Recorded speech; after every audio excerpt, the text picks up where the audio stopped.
Hi everyone, your movement coach Harish Sharma. और आज हम बात करेंगे हैंडस्टैंड के बारे में। आपकी बहुत डिमांड थी कि सर हैंडस्टैंड के ऊपर डिटेल वीडियो बनाओ। मैंने इस वीडियो के अंदर हर पॉइंट में डिटेल पर डिस्कशन किया है, कहाँ कहाँ हम प्रॉब्लम फेस करते हैं, हैंडस्टैंड से क्या क्या प्रॉब्लम्स अराइज हो, किक कैसे लगाएंगे, एग्जिट कैसे सीखेंगे, बैलेंस कैसे बनाएंगे, हर पॉइंट पर मैंने डिटेल में डिस्कशन किया है। मैं बता रहा हूँ, ऐसा वीडियो आपने आज तक नहीं देखा होगा हैंडस्टैंड के ऊपर। जैसा आप देखते हो ग्रिप एंड ग्रैब के अंदर सारे लोग हैंडस्टैंड कर रहे होते हैं, वैसे ही इस वीडियो के थ्रू मैं आपको भी हैंडस्टैंड सिखाऊंगा। गाइस, इस वीडियो के थ्रू आप सिर्फ हैंडस्टैंड लर्न नहीं करोगे, आप अपनी बॉडी के मैकेनिज्म को इम्प्रूव करोगे। मैं ज़्यादा टाइम वेस्ट नहीं करूंगा। सबसे पहले शुरुआत होगी रिस्ट। रिस्ट बहुत इंपॉर्टेंट है। अगर आपकी रिस्ट में प्रॉपर स्ट्रेंथ और मोबिलिटी नहीं है तो आपको हैंडस्टैंड एग्जीक्यूट करने में, बैलेंस बनाने में डिफ़िकल्टी होगी और हो सकता है आपको कोई इंजरी भी हो जाए।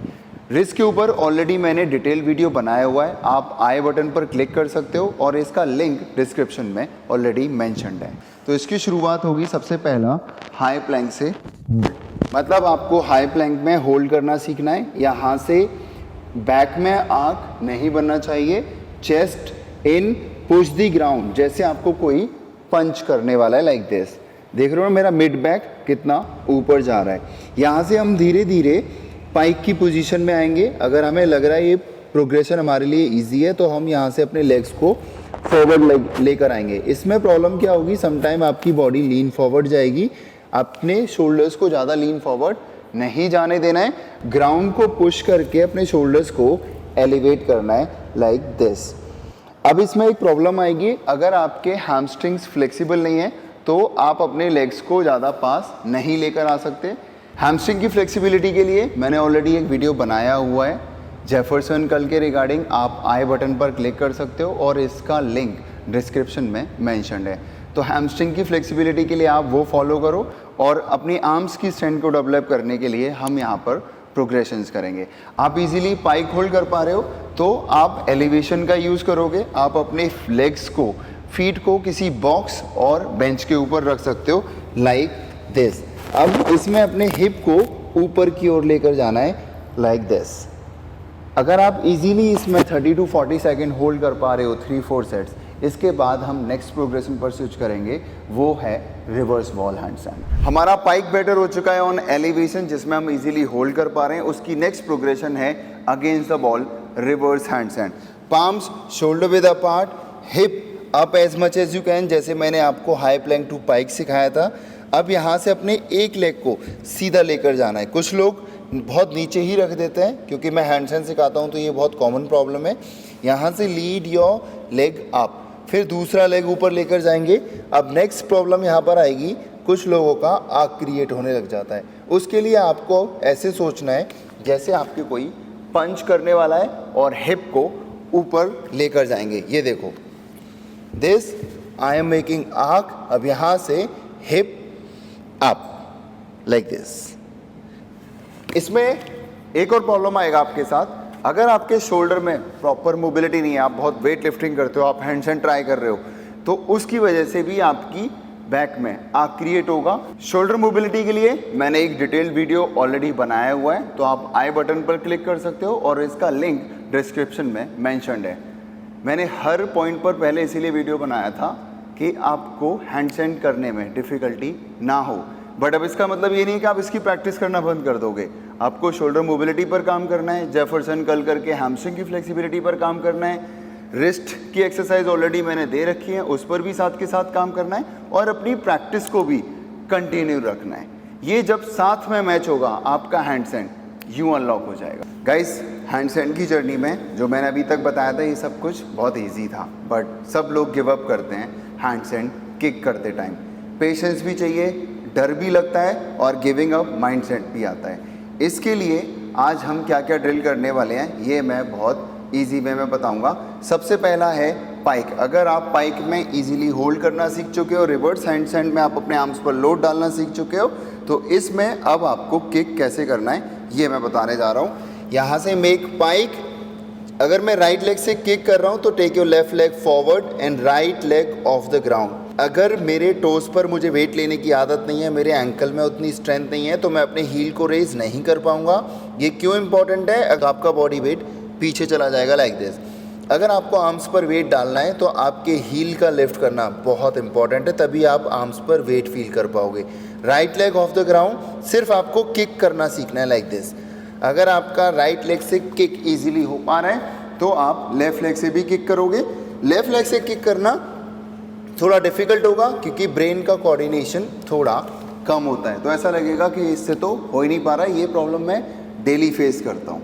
गाइस, आपको ये नहीं सोचना है कि मैं हैंडस्टैंड कर पा रहा हूँ या नहीं कर पा रहा। आपको ये देखना है आप सिर्फ एक मूवमेंट कर रहे हो अपने जिम के अंदर जाकर, जिसमें आप अपने मैकेनिज्म पर काम कर रहे हो, अपनी मस्कुलर स्ट्रेंथ को डेवलप कर रहे हो, अपने एंड्योरेंस पर काम कर रहे हो।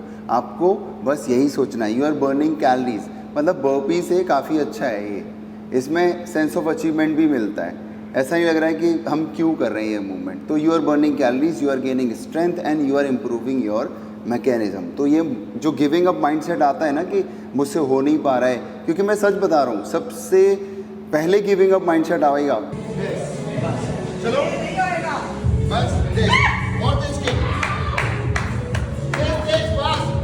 ये सोचोगे कि यार जिम में लोग क्या देख रहे होंगे, मुझसे हो पा रहा है नहीं हो पा रहा है। नहीं, फिर भी आपको कुछ नहीं सोचना है। You are doing just workout, you are doing just movement, that's simple. मैं सच बता रहा हूँ, ऐसा मैं बहुत फेस करता हूँ, इसीलिए मैं आपको ये बात प्रैक्टिकल बता रहा हूँ। आपको कुछ भी नहीं सोचना है कि जब मैं हैंड्स एंड किक एग्जीक्यूट करने जा रहा हूँ तो लोग क्या सोचेंगे। अब आप सिर्फ किक करना सीख चुके हैं, अब मैं बताऊँगा इसमें फोर्सफुली किक कैसे करना है। एक और डिफ़िकल्ट बात, अगर आपके हैमस्ट्रिंग्स में फ्लेक्सिबिलिटी नहीं है और जब आप किक कर रहे हो आपके ग्रोइन एरिया और थाई मसल्स टाइट हैं, तो आपको किक करने में डिफ़िकल्टी होगी। उसके लिए ही आप ये स्ट्रेच ऐड कर सकते हो। देखो, फ्लेक्सिबिलिटी होना किसी भी मूवमेंट को करने के लिए बहुत इंपॉर्टेंट है, नहीं तो मूवमेंट में रिस्ट्रिक्शन भी आती है और उसमें ग्रेस भी नहीं आता। तो फ्लेक्सिबिलिटी होना बहुत ज़रूरी है, आप तभी हैंड्स एंड किक को ठीक से एग्जीक्यूट कर पाओगे। मैंने बहुत सारा ज्ञान दे दिया, आपको मोटिवेट कर दिया। नेक्स्ट प्रोग्रेशन पर स्विच करेंगे। पाइक पोजीशन, राइट हैंड लेग से किक। अब सी, जब आप किक करोगे तो राइट लेग और लेफ्ट लेग का इक्वली आपको यूज़ करना है। राइट लेग से हम किक करेंगे और लेफ्ट लेग से हम लोग ग्राउंड को पुश करेंगे। जब दोनों आपस में मैच होंगे तो किक करना ईजी होगा, बट जितना मैं ईजिली बता रहा हूँ उतना ही आपको एग्जीक्यूट करने में डिफ़िकल्टी आएगी, तो इतना इजी समझना मत। मैं कोच हूँ, मेरे लिए कोई भी मूवमेंट करके दिखाना बहुत इजी है, बट आपको एग्जीक्यूट करना उतना ही डिफ़िकल्ट, क्योंकि ये प्रॉब्लम मैं डेली फेस करता हूँ। मेक पाइक, राइट लेग से किक, लेफ्ट लेग से फोर्स। अब देखो, किक और राइट लेग से फोर्स जब लगा रहे हो तो मेरा किक ऊपर पहुँच गया, आर्म्स में स्ट्रेंथ डेवलप हो चुकी है। जब मैं किक करूँगा तो आप अपना हैंड्स एंड किक अनलॉक कर दोगे लाइक दिस। देखा, हो गया ना आपका हैंड्स एंड किक अनलॉक। इसमें बिल्कुल भी डिफ़िकल्टी नहीं आएगी, बट आपको पेशेंस रखना है। बट इसमें कुछ प्रॉब्लम्स आएंगी आपके साथ। वो प्रॉब्लम्स हैं, समटाइम्स आपका बॉडी लीन फॉरवर्ड जाएगा। जब आप किक करोगे तो आपके शोल्डर्स लाइक दिस आगे जाएंगे, आपको डर लगेगा कि कहीं मेरा सिर वॉल में ना लग जाए। तो फोकस करना है, शोल्डर को लीन फॉरवर्ड नहीं होने दें। पुश दी ग्राउंड, यानी अपनी बॉडी को टुवर्ड्स द सीलिंग लेकर जाना है, अपने शोल्डर्स को आगे नहीं जाने देना है। दूसरा, जब आप किक करके नीचे की ओर लैंड करोगे तो हम क्या करते हैं, अपनी बॉडी को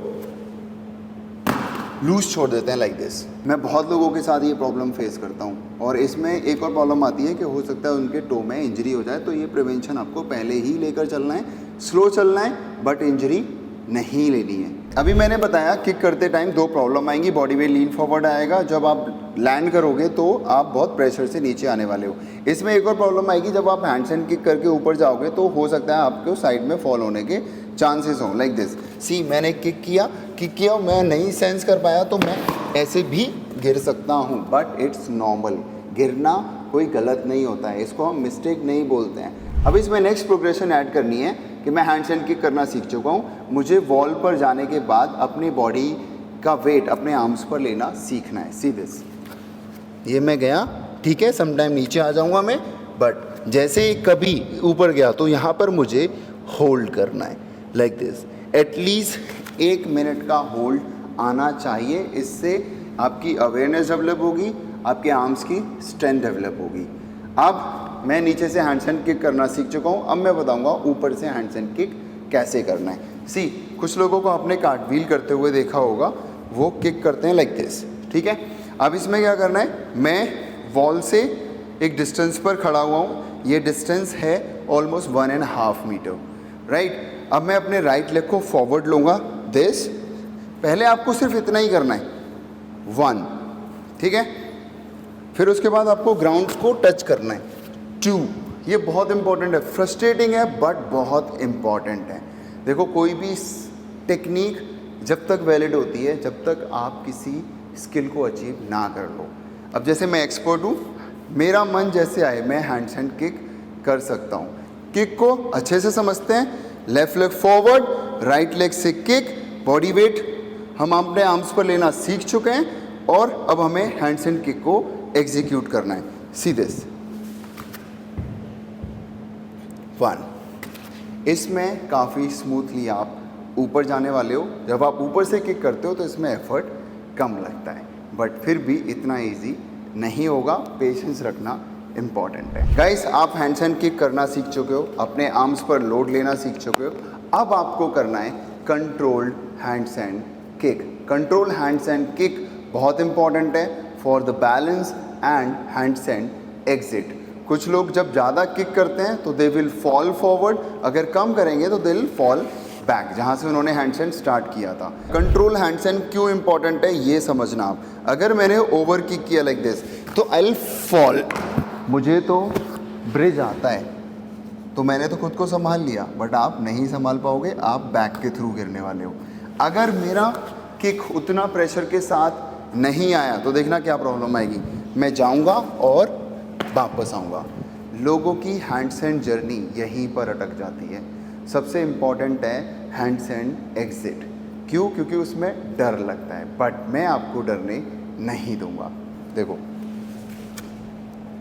बैलेंस बना, ठीक है, तो ये आपको बैलेंस में भी काम आएगा और आपके पास जब आप हैंडस्टैंड फ्री हैंडस्टैंड ट्राई करोगे वहाँ पे आपके पास एक टाइम होगा, सेंस होगा एग्जिट करने का। तो पहले आपको किक करना सीखना है कि आप वॉल पे कैसे पहुँचोगे, फिर धीरे धीरे उसमें आपको कंट्रोल हैंडस्टैंड किक सीखना है। कंट्रोल हैंडस्टैंड किक बहुत इंपॉर्टेंट है, इंजरी से बचाएगा, बैलेंस सिखाएगा, ग्रेस लेकर आएगा और हैंडस्टैंड के लिए एक सेंस बिल्ड करेगा। सम टाइम फिर भी गलतियाँ होंगी, कभी तेज जाएगा, बहुत तेज वॉल पे लगेगा आपका पैर, कभी आप बहुत पीछे रह जाओगे, बट ये सेंस बाय प्रैक्टिस ही बिल्ड होगा। अब आप कंट्रोल हैंडस्टैंड किक की इम्पॉर्टेंस समझ चुके होगे, बट वो आएगा कैसे ये समझो।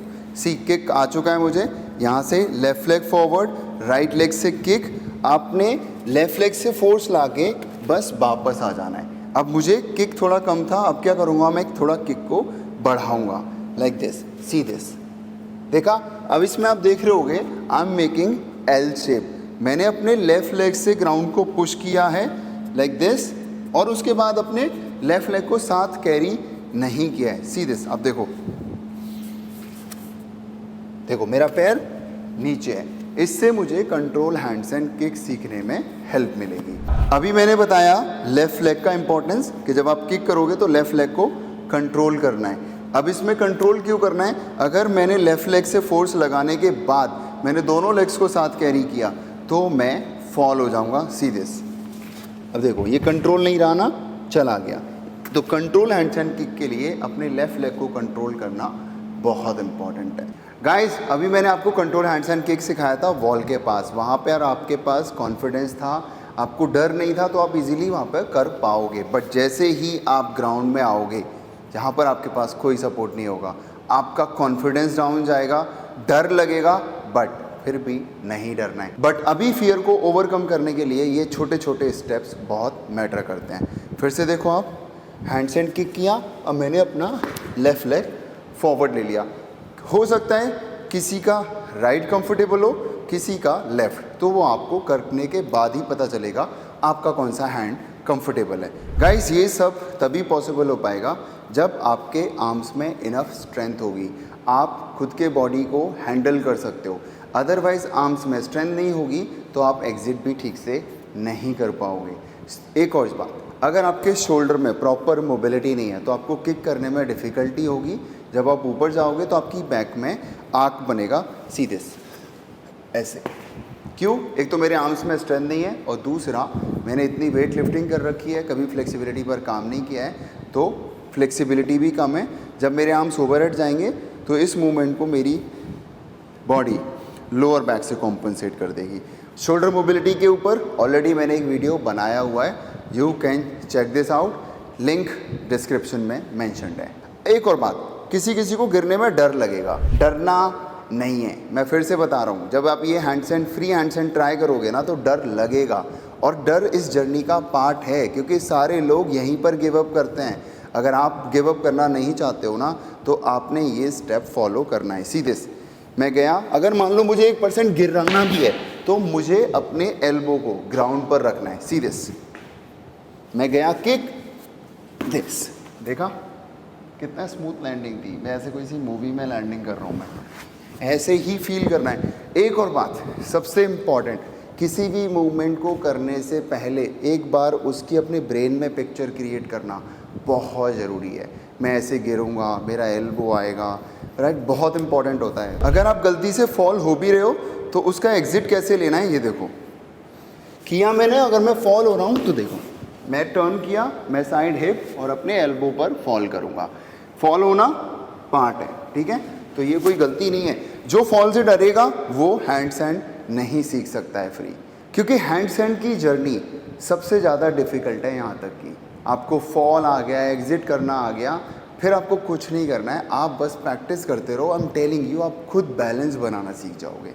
एक और प्रॉब्लम, हम हैंडस्टैंड कर रहे हैं इस जर्नी में, सबसे ज़्यादा हम क्या कर रहे हैं, we are shrugging our shoulders. That means हम इन्वाइट कर रहे हैं नेक और अपर ट्रैप पेन को। कोई भी मूवमेंट जब ज़्यादा ओवरवर्क होती है तो वो भी पेन का रीज़न बन सकती है। उसके लिए आपको क्या करना है, बहुत सिंपल वे में समझो। हैंडस्टैंड के साथ साथ अब उसके एंटागनिस्ट मसल, अपर ट्रैप के एंटागनिस्ट मसल कौन से हैं, latissimus dorsi and lower traps, यानी अपनी पुल स्ट्रेंथ और शोल्डर डिप्रेशन स्ट्रेंथ पे भी काम करना है। उसके साथ साथ अपने अपर ट्रैप्स को ओपन अप भी करना है। ओपन अप करने के लिए डंबल लेकर नेक को इस तरीके से पकड़ेंगे एंड डू श्रग्स, और श्रग्स में हमें फोकस करना है स्ट्रेच पर, यानी जितना हम शोल्डर को नीचे डिप्रेस करेंगे उतना हमें बेनिफिट मिलेगा। So guys, keep practising again and again, keep following, keep learning, keep growing, ठीक है। अगर आप प्रैक्टिस करते रहोगे एक दिन आपका हैंडस्टैंड अनलॉक हो जाएगा। See this,